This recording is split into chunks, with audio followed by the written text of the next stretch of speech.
शांतिपुर नामक एक छोटे से गांव में मोहन और उसकी पत्नी गंगा एक कच्चे मकान में रहते थे। मोहन दिन भर मजदूरी करता और गंगा घर खेत का काम संभालती। परिवार छोटा था पर सपने बड़े। अब पता नहीं हम गांव में एक ऐसी थाली की दुकान कब खोल पाएंगे भाग्यवान, जहां मात्र 20 रुपए में लोगों को पौष्टिक, स्वादिष्ट और भरपेट भोजन मिल सके, ताकि गांव के गरीब मजदूरों, रिक्शा चालकों और बुजुर्गों को सस्ता और अच्छा भोजन मिल सके। आप सही कहते हैं जी। ये लोग बेचारे अधिकतर दूसरे राज्य या फिर अपने बीवी बच्चों को छोड़कर दूर कहीं परदेश से 2-4 पैसे कमाने के लिए आते हैं और मजबूरन रूखा सूखा खाकर सड़क किनारे ही सो जाते हैं। सुनो गंगा, कल बसंत चाचा ने कहा था कि सरपंच ने गांव में बाजार में एक छोटी सी जगह छोटे व्यवसायियों के लिए रखी है। काश हमारी बचत होती तो मैं वहां अपनी 20 रुपए की थाली की दुकान खोल पाता। एक थाली में दाल, चावल, 2 सब्जी, रोटी और 1 मिठाई, बस 20 रुपए में। आपका सपना तो बहुत प्यारा है जी, लेकिन जमीन जायदाद तो है नहीं जो गिरवी रखकर पैसे ले आऊं। हमारे पास तो बस 2 गायें हैं जिनका दूध बेचकर हम गुजारा करते हैं। अरे दूध बेचने से जो कुछ बचता है उसे जोड़ रहे हैं, एक दिन जरूर काम बन जाएगा। मैंने तो मेन्यू तक बना लिया है और कहां से मौसमी सब्जियां और पौष्टिक अनाज लेना है वो भी तय कर लिया है। उधर गांव के बीचों बीच बने भव्य मंदिर के पुजारी और गांव के सबसे बड़े साहूकार भोला पंडित को जब इस बात का पता चला तो उन्हें ये विचार ही मूर्खतापूर्ण लगा, क्योंकि वो गांव में सब कुछ अपने नियंत्रण में रखना चाहता था। अरे सुनते हो बल्लू, वो गरीब मोहन जिसके पास पहनने को ठीक से कपड़े तक नहीं है, वो 20 रुपए की थाली बेचने की बात कर रहा है। अरे उसे कौन बताए कि गांव में भोजन का व्यवसाय केवल हमारे पंडित जी भोजनालय का एकाधिकार है। हम वहां 50 रुपए की थाली बेचते हैं। अगर ये सस्ती थाली आ गई, अरे तो हमारा क्या होगा भाई, हैं? लेकिन पापा, हमारी दुकान में भोजन तो अमीर लोग या शहर से आए लोग ही करते हैं। ये तो गरीबों का खाना खिलाएगा, इससे हमें क्या फर्क पड़ता है? अरे मूर्ख, व्यवसाय का पहला नियम है प्रतियोगिता को जन्म लेने से पहले ही खत्म कर दो।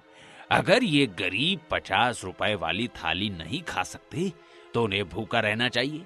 यह हमारा सौभाग्य है कि भगवान ने हमें दूसरों को खिलाने की शक्ति दी है, इसलिए कीमत तो हमारी मर्जी की होगी। तभी भोला पंडित ने तुरंत एक योजना बनाई और अगले दिन जब मोहन बसंत चाचा के साथ बाजार में उस छोटी सी दुकान की जगह देख रहा था, भोला पंडित वहां पहुंचा। अरे बसंत भाई और मोहन, कैसे हो? अरे ये जगह देख रहे हो, बहुत अच्छी जगह है।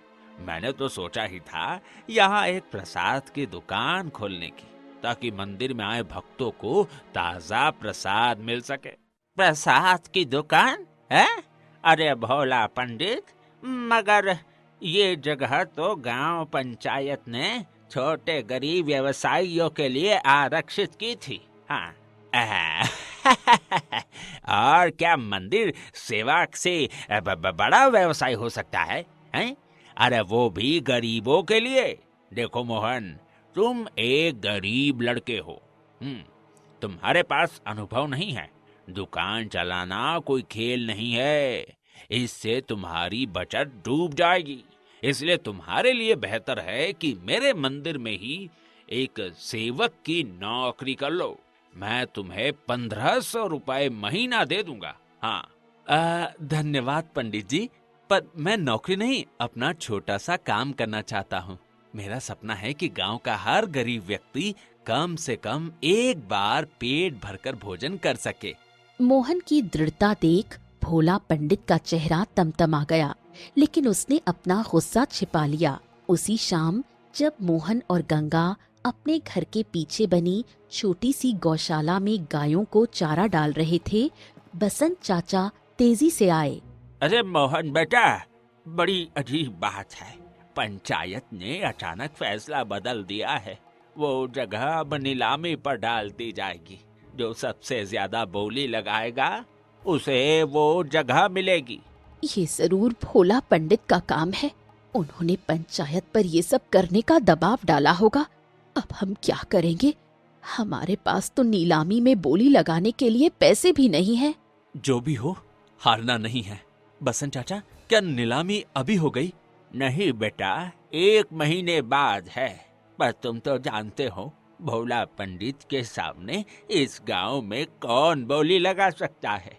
उसकी तो जेब तो बहुत गहरी और गर्म दोनों है बेटा। उस रात मोहन ने ठान लिया कि वो अपनी दोनों गायों को बेचकर, जो उनकी आय का एकमात्र सहारा थी, पैसे जुटाएगा और नीलामी में बोली लगाएगा। लेकिन गंगा गाय बेचने को राजी नहीं थी, क्योंकि वो उन्हें अपने बच्चों की तरह पालती पोसती थी। नहीं जी, चाहे कुछ भी हो जाए, हम उस छोटी सी जगह के लिए अपनी गाय नहीं बेचेंगे। नहीं बेचेंगे मतलब नहीं बेचेंगे। जरा समझो गंगा, अगर हम अपना सपना पूरा कर लेंगे तो सैकड़ों लोगों का पेट भरेगा। ये गाय भी तो हमने पाली ही इसलिए कि कभी जरूरत पड़े तो काम आए। आज वही जरूरत है। मोहन द्वारा मिन्नतें करने पर और गरीब लोगों का मुंह देखकर गंगा आखिरकार गाय बेचने के लिए राजी हो गई। ठीक है जी, हम गाय बेच देंगे, लेकिन आप वादा करिए कि जब हमारी दुकान चल निकलेगी तो हम फिर से एक गौशाला खोलेंगे। मोहन गंगा की हर बात मान अगले कुछ दिनों में अपनी प्यारी गायों को एक भरोसेमंद व्यक्ति को बेच देता है और कुछ पैसे जुटा लेता है। तभी नीलामी का दिन आता है और गांव की चौपाल पर लोग इकट्ठा होते हैं। देवियों और सज्जनों, तो बाजार वाली छोटी दुकान की जगह की नीलामी शुरू होती है। शुरुआत बोली 5,000 रुपए। 5,000, अरे 10,000, 11,000, 25,000। भोला पंडित ने एकदम से ऐसी बोली लगाई कि सब हैरान रह गए। मोहन के पास बस 20,000 रुपए थे। उसकी आंखों के सामने अंधेरा छा गया। तभी उसने बसंत चाचा की तरफ मदद भरी नजरों से देखा। अरे सरपंच जी, ये जगह तो गरीबों के लिए थी। इस तरह नीलाम करके आप उस उद्देश्य को ही खत्म कर रहे हैं। अरे क्या नियम तोड़ा है? नीलामी है तो बोली लगेगी। अगर इस गरीब के पास पैसे नहीं है तो सपने देखना छोड़ देना चाहिए। चलो सरपंच, 3 बार पूछ लो। तभी सरपंच ने 2 बार पुकारा। 25,000 एक बार, 25,000 2, 25,000 3। अपने सपने को चकनाचूर होते देख मोहन का सिर शर्म से झुक गया। तभी भीड़ में से एक वृद्ध आवाज गूंजी, रुको, 30,000। सबने पीछे मुड़कर देखा तो पाया गांव के सबसे बुजुर्ग और सम्मानित किसान हरिहर दादा, जो लकड़ी के सहारे चलते थे, आगे बढ़े। उन्होंने अपनी जमीन का एक टुकड़ा बेचकर ये पैसे जुटाए थे।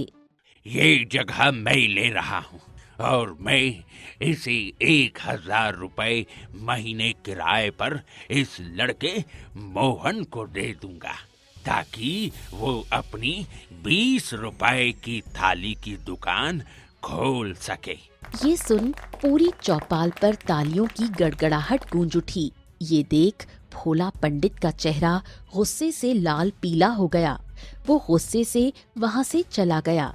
वहीं मोहन भाव विभोर हो उठा। दादा, आपने मेरा सपना बचा लिया। आपका बहुत बहुत धन्यवाद। मैं कभी आपका और गांव का नाम नहीं डूबने दूंगा। बेटा, तुम्हारा सपना सिर्फ तुम्हारा नहीं, पूरे गांव के गरीबों का सपना है। अब जाओ और अपना काम शुरू करो। इस जीत से उत्साहित मोहन ने अगले ही दिन से दुकान की मरम्मत और तैयारी शुरू कर दी। गंगा उसकी पूरी मदद करने लगी, लेकिन भोला पंडित हार मानने वाला नहीं था। उसने अपने बेटे बल्लू को बुलाया। और एक नई साजिश रचनी शुरू कर दी। अरे सुन बेटे, मोहन कल बाजार से आटा, दाल और मसाले खरीदने जा रहा है। तू उसी थोक वाले रामलाल को पहले ही मिल जा। उसे कहना कि अगर उसने मोहन को सस्ता और बासी या मिलावट सामान बेचा तो हम उसका सारा बकाया चुका नहीं देंगे, नहीं तो उसकी दुकान बंद करवा देंगे, समझा? पिताजी, पर अगर ये बात मोहन को पता चल गई तो? अरे कैसे पता चलेगा? गांव के लोग तो बस स्वाद और कीमत देखते। अगर पहले ही दिन से थाली का स्वाद खराब रहा या किसी को तबीयत खराब हो गई तो ये 20 रुपए की थाली कभी नहीं चलेगी और देखते देखते दफन हो जाएगी। दूसरी तरफ मोहन ने हरिहर दादा की मदद से मिली दुकान को साफ सुथरा करवाया और उसने मोहन की 20 रुपए की थाली का एक सुंदर सा बोर्ड लगाया और बड़े ही उत्साह से बाजार से आटा, दाल, चावल, तेल और मसाले खरीदने निकल पड़ा। आओ रामलाल भाई, जल्दी से मुझे सारा राशन दे दो। मेरे हाथ तो किसी गरीब को भोजन कराने के लिए मरे जा रहे हैं। हाँ। अरे लो भाई, देर किस बात की? मैंने पहले ही सारा खेल रच दिया है। मेरा मतलब है कि राशन बांध दिया है। मोहन को नहीं पता था कि भोला पंडित के इशारे पर दुकानदार रामलाल ने उसे मिलावटी और निम्न क्वालिटी का सामान दे दिया है। तभी मोहन जैसे ही राशन लेकर घर पहुंचा, गंगा को कुछ अजीब लगा।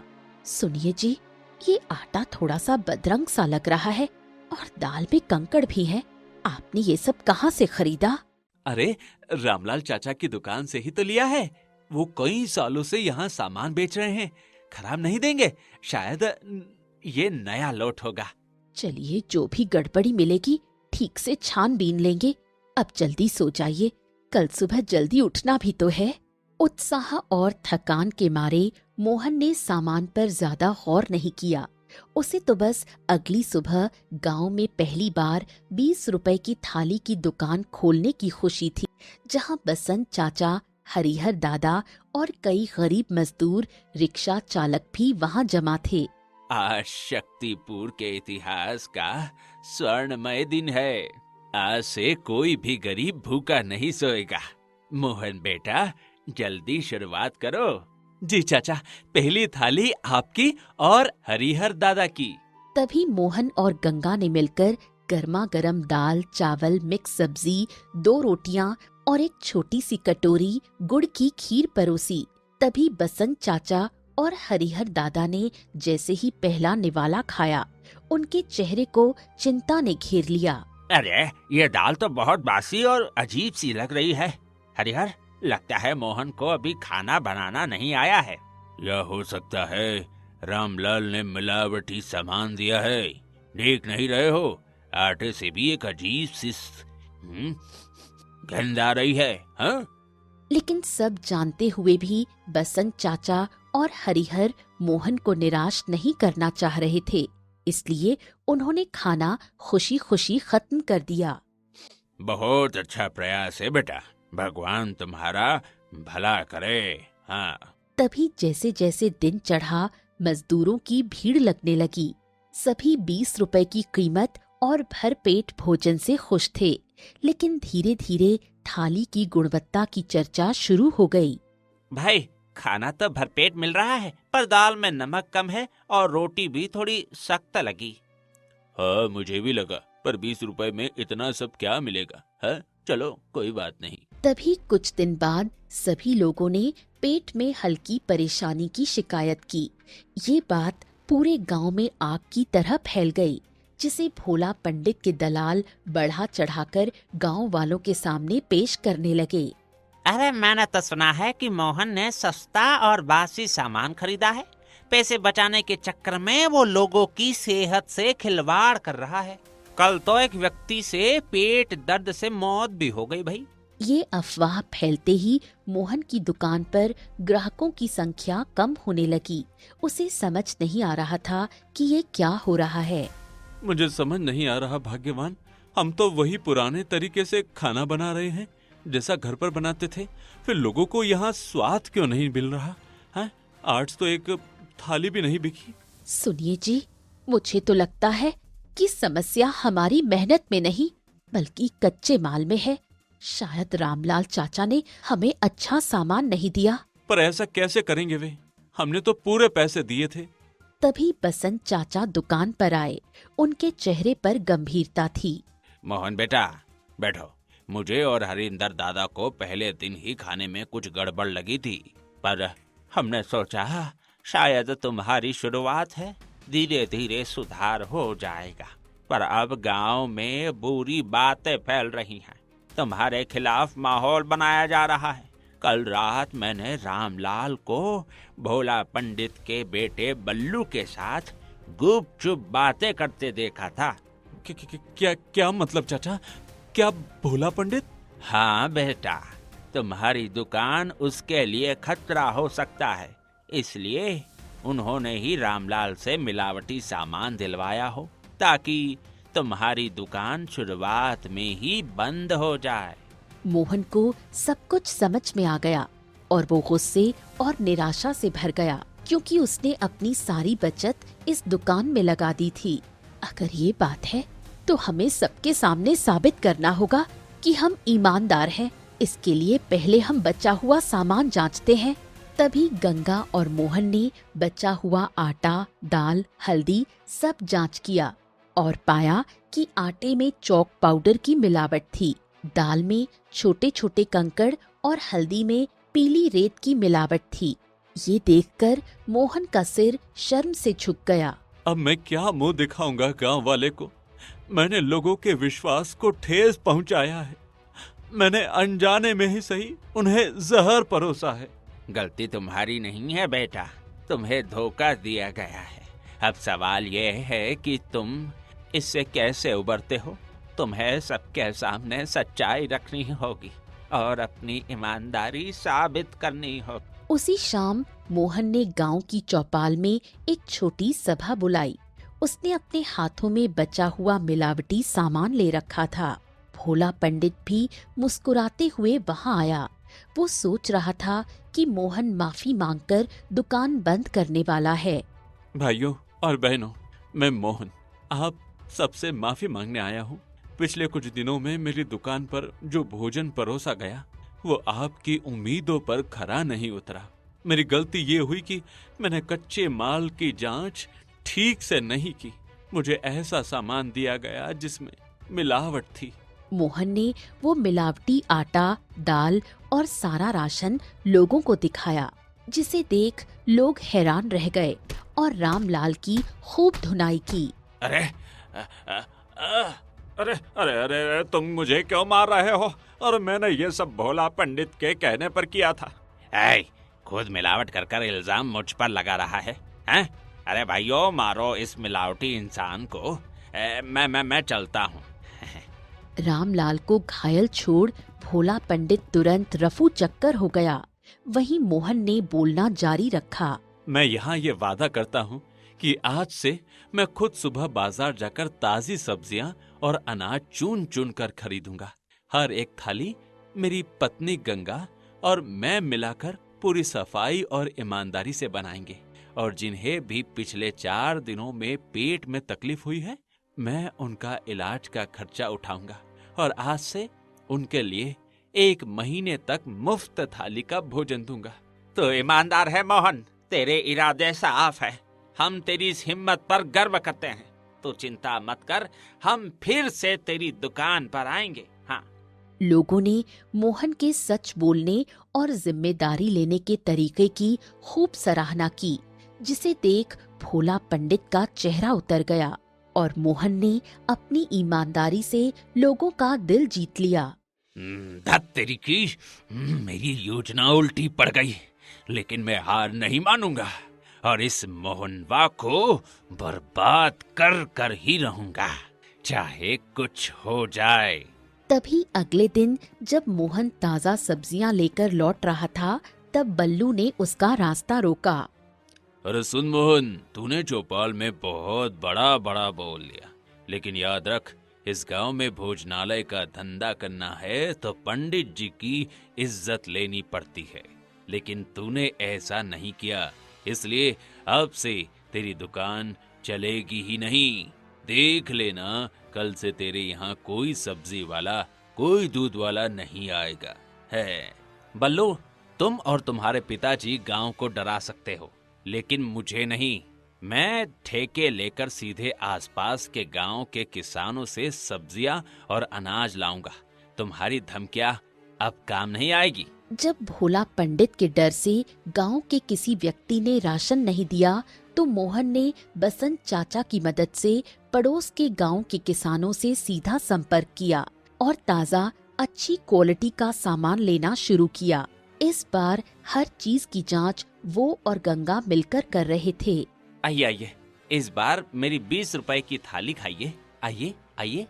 इसमें आपको मिलेंगी ताज़ी सब्जियां, शुद्ध घी में बनी रोटियां, मसालेदार दाल और भी अत्यंत स्वादिष्ट माल।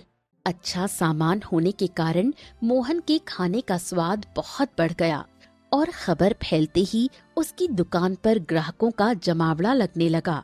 दूसरी तरफ भोला पंडित अभी भी चुप नहीं बैठा था और अपनी पत्नी सुखिया से बोला, अरे सुनो भाग्यवान, मेरे दिमाग में एक योजना कुल बुला रही है। क्यों ना हम मोहन के दुकान पर कुछ ऐसे कांड करवाएं कि मोहन की दुकान स्थायी रूप से सील हो जाए और उस पर कानूनी केस बन जाए। क्या कहती हो? मैं कुछ समझी नहीं जी। समझी नहीं तो सुनो, कल सुबह तुम मोहन की दुकान पर भोजन करने जाना और अपने साथ एक छोटा सा पैकेट रख लेना जिसमें जहरीला कीड़ा होगा। तुम बस खाना खाते खाते इसे चुपके से अपनी थाली में डाल देना और फिर जोर जोर से चिल्लाना कि खाने में कीड़ा निकला है। तभी हम गांव के सारे लोगों को बुला लेंगे। फिर देखना, एक दिन में उसके दुकान की इतनी बदनामी होगी कि वो कभी सिर नहीं उठा पाएगा। पर पंडित जी, ये तो बहुत बड़ा अपराध होगा। अगर पकड़े गए तो? अरे कौन पकड़ेगा? तू गांव की पंडिताइन है, तेरी बात पर सब यकीन करेंगे और मैं सरपंच और स्वास्थ्य अधिकारी को पहले से ही तैयार कर लूंगा।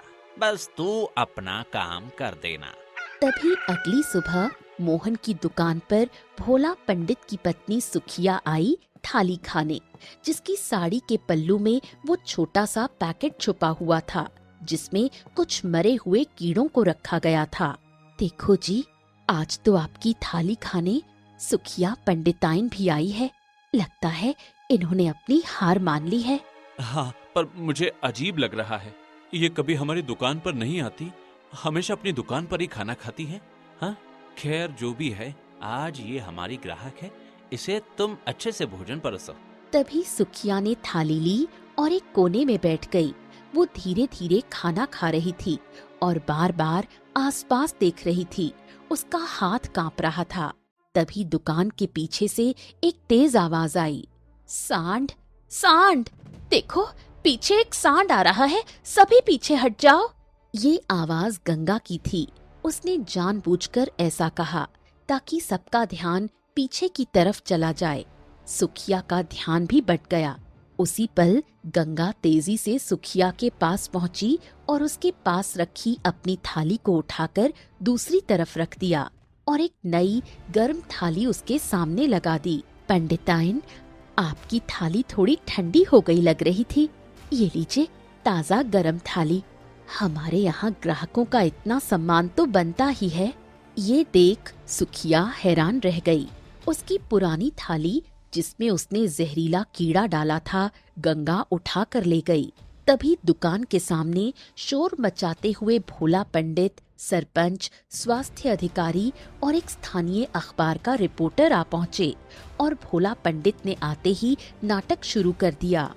अरे ये क्या हो रहा है? लोगों को जहर परोसा जा रहा है। मेरी पत्नी ने बताया है कि यहाँ खाने में जहरीला कीड़ा डालकर परोसा जा रहा है। ये तो गांव वालों को सेहत के लिए खिलवाड़ है भाई। ये दुकान बंद करो। मोहन, ये गंभीर आरोप है। अगर ये सच है तो तुम्हारी दुकान तुरंत सील हो जाएगी। सभी ग्राहक हैरानी से देखने लगे। तभी गंगा आगे बढ़ी। उसके हाथ में वो पुरानी थाली थी जो सुखिया के सामने से उठाई थी। पंडित जी, सरपंच जी और आप सभी ग्रामवासी, पंडिताइन ने जिस थाली में कीड़ा देखा बताया है, वो थाली ये है ना? मैंने अभी अभी आपकी पत्नी की थाली बदली है क्योंकि वो ठंडी हो गई थी। हाँ हाँ, वही है, उसी में था। तो फिर देख लीजिए इस थाली में कुछ है या नहीं। तभी गंगा ने थाली को सबके सामने धीरे धीरे उल्टा। दाल, चावल, सब्जी सब जगह बिखर गए। सबने गौर से देखा, थाली में कोई कीड़ा नहीं था। ये देख सुखिया का चेहरा सफेद पड़ गया। जरूर तुमने इस थाली में कीड़ा हटा दिया होगा। मुझे पता है तुम कितनी धूर्त हो। हाँ। पंडित जी, एक पल रुकिए। आपकी पत्नी ने अभी तक इस नई थाली को छुआ तक नहीं है। अगर उन्हें विश्वास है कि खाने में कीड़ा है तो कृपया इस थाली में जांच करें, या फिर शायद कीड़ा उनके पास ही कहीं हो। हाँ। ये सुन सुखिया घबरा गई और अनजाने में अपनी साड़ी के पल्लू पर हाथ रख दिया। उसकी ये संदिग्ध हरकत सबने देख ली। पंडिताइन, आपके कपड़े में क्या है? क्या वही कीड़ा है?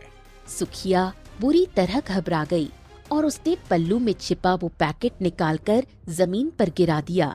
बल्लू जो पीछे खड़ा था तेजी से आगे बढ़ा और उसे उठाने लगा, लेकिन हरिहर दादा ने उसे पकड़ लिया। सब देखो, इस पैकेट में ढेर सारे जहरीले कीड़े हैं। ये पंडिताइन के पास से गिरे हैं। ये देख पूरी दुकान में सन्नाटा छा गया और लोगों में गुस्सा फूट पड़ा। अरे ये सब झूठ था। इसका मतलब पंडित जी ने ही मोहन को बदनाम करने की साजिश रची थी। हाँ, पहले मिलावटी सामान दिलवाया, अब ये नाटक। ये मोटा तो बहुत बेईमान है। भोला पंडित और बल्लू का सिर शर्म से झुक गया। सरपंच ने गुस्से में उन्हें दुकान से बाहर जाने को कहा। अखबार वाले रिपोर्टर ने सारी सच्चाई नोट कर ली। मोहन, मैं तुमसे और पूरे गांव से माफी मांगता हूँ। मैंने भोला पंडित के बहकावे में आकर तुम्हारे खिलाफ पक्षपात किया। आज से गांव पंचायत तुम्हारी दुकान को हर संभव सहायता देगी और भोला पंडित तुम्हारे खिलाफ अनैतिक व्यवहार और गांव में अशांति फैलाने का मुकदमा दर्ज किया जाएगा। उस दिन के बाद भोला पंडित और उसका परिवार गांव में अपनी इज्जत खो बैठा और लोगों ने उनका बहिष्कार कर दिया। तभी कुछ ही दिनों में वो गांव छोड़कर चले गए और मोहन की 20 रुपए की थाली की चर्चा धीरे धीरे हर घर तक पहुंच गई और वो हंसी खुशी रहने लगे। दोस्तों, आ ही गए हो तो चैनल को सब्सक्राइब कर देना और वीडियो अच्छी लगे तो लाइक और शेयर भी कर देना और बेल आइकन जरूर दबा देना ताकि आपको नए वीडियोस की नोटिफिकेशंस मिलती रहे।